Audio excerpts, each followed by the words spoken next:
আমরা আইনগতভাবে শোকজের জবাব না আসলে ব্যবস্থা গ্রহণ করব।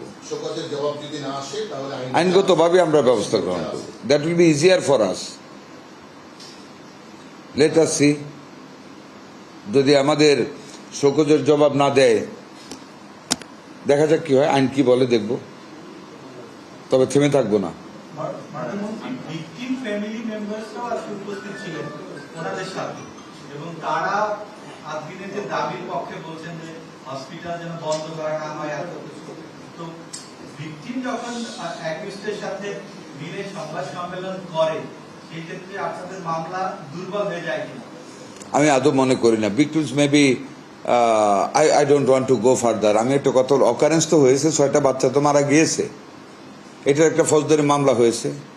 আর আমরা হাসপাতালের মালিক, মালিক বলতে আমরা লাইসেন্স দেওয়ার মালিক, সে অন্যায় করেছে আমাদের চোখে, আমরা শোকজ করেছি। Will go as per law, as per our inquiry, আমি মনে করি সেটাই।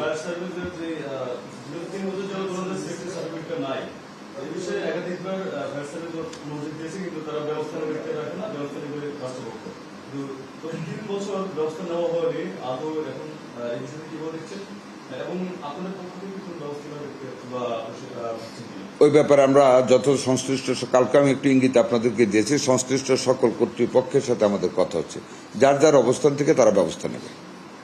একটু দেখ জি, কনসার্ন ডিপার্টমেন্ট, যেমন পরিবেশ বলেন, ফায়ার সার্ভিস বলেন, রাজুক বলেন, প্রত্যেকে যার যার অবস্থান থেকে আইনগতভাবে করণীয় সকল ব্যবস্থা নেবে, এতে কেউ পিছাবে না।